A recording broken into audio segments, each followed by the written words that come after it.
Steel rang against steel on the battlefields of medieval Europe, and in that clash the figure of the knight was forged both in fact and in legend. These mounted warriors were more than soldiers. They embodied a code of loyalty, courage, and generosity that their contemporaries praised and their descendants romanticized. Today we are searching for the finest among them, men who did more than win fights. They shaped politics, swayed the course of wars, and left reputations so strong that chroniclers kept their names alive for centuries. To choose our 5, we look first at proven skill in combat, recorded victories, and the respect of allies and enemies alike. We weigh the consistency of their service to a lord or a cause, their care for civilians, and their fairness with which they treated prisoners and rivals. Where legends surround them, we trace the earliest written versions to see how much truth anchors the tale. This approach keeps the spotlight firmly on documented deeds and lets the drama of history speak for itself. Over the next few minutes, we'll ride alongside Sir William Marshal of England, Rodrigo Diaz de Vivar, known as El Cid of Castile, Bertrand du Guesclin of Brittany, Pierre Terrail, the Chevalier de Bayard of France, and Edward of Woodstock, remembered as the Black Prince. From tournament lists to pitched battles, from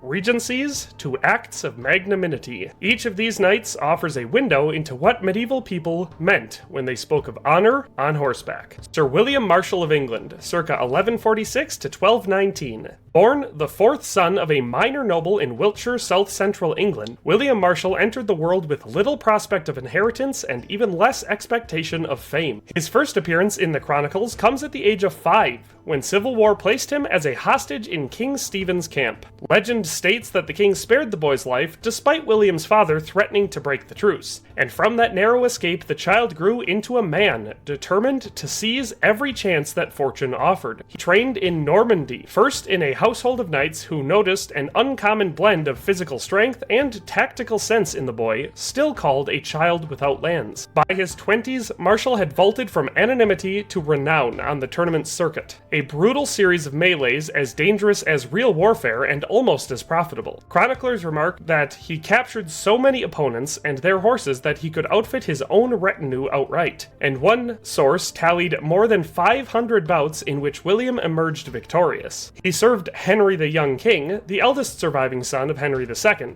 acting as mentor and bodyguard. At the famous tournament of Lagny-sur-Marne in January of 1179, he reportedly exchanged mounts with the prince in mid-combat to keep him from capture. Although the young king died in rebellion against his father, Marshal carried his cross to the Holy Land in 1183 and remained there until 1186, returning with his reputation burnished rather than stained by the failed uprising. William's greatest test came in royal service. Henry II rewarded him with marriage to Isabel de Clare, heiress of vast estates in Ireland and Wales, turning the knight into the Earl of Pembroke. Under Richard I, he governed royal castles and helped negotiate the king's ransom from German captivity. Under the turbulent King John, he offered frank counsel and steady loyalty, one of the few magnates the king trusted until the realm plunged back into civil war. When John died in 1216, the barons appointed Marshal, then about 70 years old, as regent for the 9-year-old Henry III. The veteran led the royal army to victory at Lincoln in May of 1217, routed rebel forces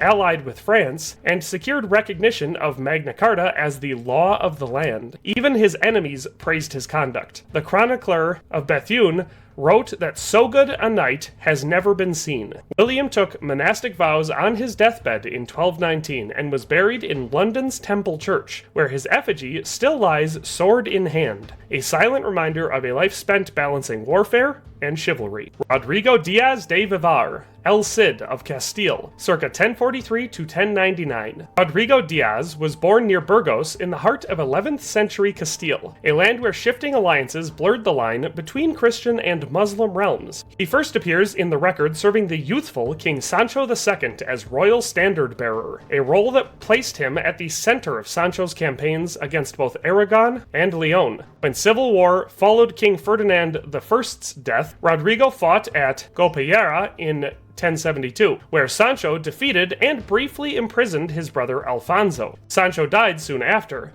and the new king, Alfonso VI, forced Rodrigo to swear publicly that he had played no part in the assassination. Relations remained tense, and in 1081, Rodrigo was exiled, turning what might have been a downfall into the most famous chapter of his life. Cast out of Castile, he offered his sword to rulers on both sides of the frontier. Serving the Muslim Taifa of Zaragoza, he led mixed armies to victories at Almanar and especially at Cabra in 1079, earning the honorific Said, rendered in Spanish as Cid, meaning Lord. His tactical skill lay in flexible use of heavy cavalry charges, supported by nimble archers and javelin men, a fusion of Iberian methods that let him defeat numerically superior foes. In 1094, he seized Valencia and ruled the city and its surrounding territory as a virtually independent prince. Contemporary charters show him dispensing justice, minting coinage, and negotiating with both the papacy and neighboring Muslim states. Proof of a pragmatic leader whose loyalty focused on followers rather than a distant crown. A popular tale claims that when Rodrigo died during the Almoravid siege in 1099, his widow, Jimena, strapped his embalmed body upright to his warhorse, Babieca, so he could lead one final charge, unnerving the attackers and allowing the garrison to break out. Early chroniclers do describe a desperate sortie after his death, yet the vivid corpse charge story appears first in later romance cycles and may be embellishment. What remains certain is that Rodrigo's blend of military brilliance, measured mercy towards captives, and readiness to cross cultural lines secured a legacy that outgrew the man himself. Even enemies respected his word, and the epic poem El Cantor de Mio Cid, composed within a century of his life, helped elevate him to Spain's national hero. Bertrand du Guesclin, Brittany, circa 1320 to 1380. Bertrand was born at La Motte-Bruns in Brittany to a minor noble family that offered little informal courtly training. Chroniclers describe his stocky build and rugged features,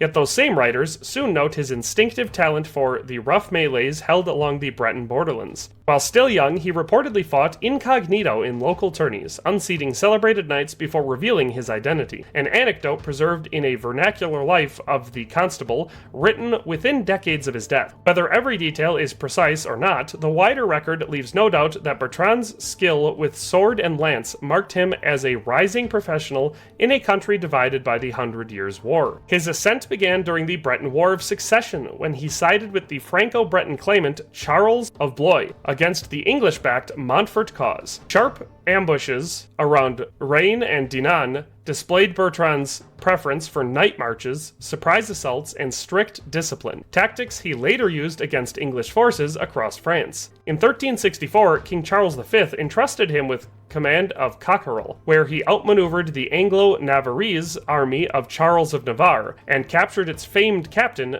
Jean de Grailly, Captal de Buch. A year later, the king made him Count of Longueville, an uncommon honor for someone born on the fringes of high nobility. Bertrand then turned to the mercenary free companies ravaging France. He led many of them south into Castile to aid Henry of Trastamara against Peter the Cruel, fighting first beside the English captain Sir Hugh Calvele, and later against the Black Prince after alliances shifted. Although defeated and captured at Nájera in 1367, he was swiftly ransomed by Charles V and returned with greater prestige in 1370. The king appointed him Constable of France, the realm's highest military office. Over the next decade, he recaptured Poitou, Saintonge, and much of Normandy through sieges, harassment of supply lines, and refusal to give battle unless conditions favored him, a strategy Jean Froissart credited with reviving French morale. French and English sources alike praise his courtesy towards civilians and his habit of paying soldiers on time, qualities that kept his army loyal even when coin was scarce. He died of illness during the siege of Châteauneuf-de-Randon in July of 1380. On learning of his death, the garrison surrendered and laid the fortress keys on his bier, a gesture of respect that underscores his stature. Charles V ordered his burial in the royal necropolis of Saint-Denis, while his heart was later interred in Brittany, letting both crown and homeland claim a part of the man contemporaries called the steadfast shield of France. Pierre Terrail, Chevalier de Bayard, France, 1473 to 1524. Pierre Terrail was born at Château Bayard in the Dauphiné to a minor noble house kept alive by an old marital tradition. Sent to the court of Savoy at 13, he learned the habits of arms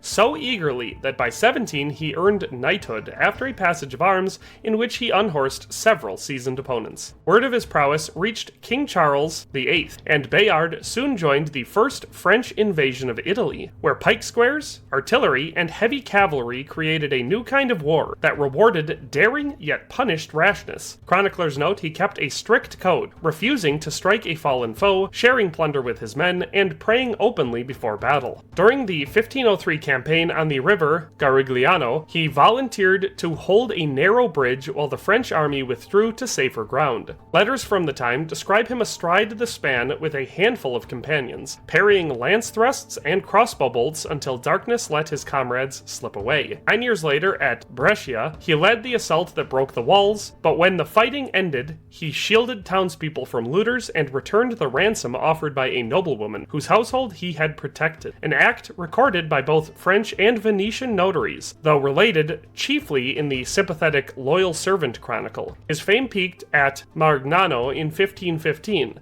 when, according to several eyewitnesses, the young King Francis I asked Bayard to give him the accolade of knighthood after victory, a scene later writers often repeat, though some modern scholars consider it ceremonial rather than literal. In his final years, Bayard served wherever the frontier looked weakest. At Mézières in 1521, he organized a defense that stopped an imperial army 3 times larger than his own, using careful cannon placement and sudden sallies to keep the besiegers off balance. 3 years later, while covering a French withdrawal across the Sesia River, an arquebus ball shattered his spine. Propped beneath a tree so he could face the enemy, he spent his last hours giving thanks that he died in the service of king and country. Imperial commanders praised his valor and ordered their troops not to disturb his body. He was buried first in Dauphine, later reinterred in Grenoble, and memorial writers soon hailed him as the knight without fear and beyond reproach, a judgment that even rival accounts rarely dispute. Edward of Woodstock, the Black Prince.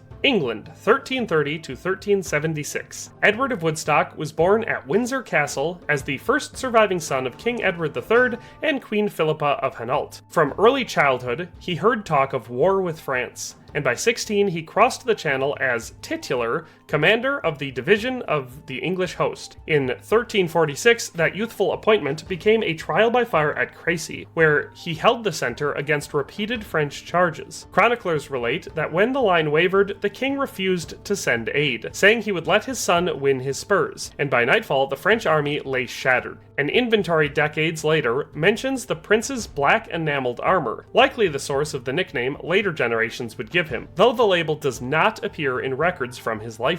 During the next decade, the prince led mounted raids through Normandy and Languedoc that crippled supply lines and drew enemy forces away from sieges.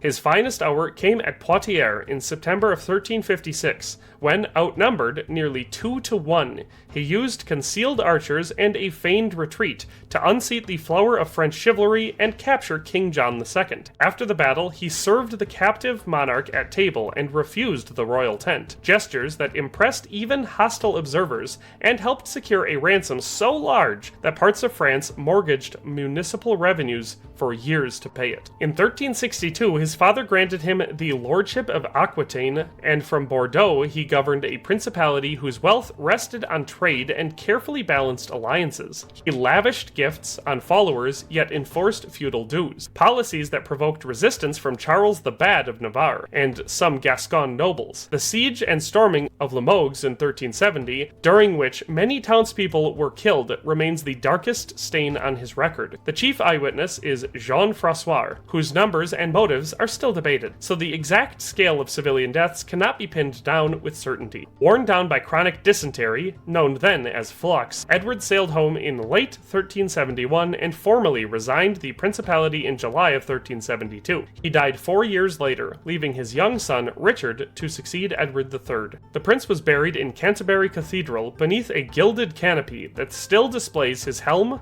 shield, and gauntlets. His epitaph calls him the flower of English knighthood, and even French writers concede his tactical genius and personal bravery. Later generations on both sides of the Channel cited him as the model of generosity and hard-fought honor, proof that the ideals he pursued on dusty roads from Crécy to Castile outlived the armies that he defeated. Across 5 very different centuries, we have seen how the idea of knighthood took root in England, Castile, Brittany, and France, yet grew into a common ideal. Sir William Marshal turned tournament skill into statesmanship, and kept a fragile kingdom from tearing itself apart. El Cid showed that honor could walk a winding road through exile, cultural fault lines, and a personal principality on the Mediterranean shore. Bertrand du Guesclin proved that determination and flexible tactics could rescue a country from despair. Bayard defended bridges, cities, and civilians with the same calm bravery that inspired a king to seek his accolade, and the Black Prince matched brilliant victories with moments of courtesy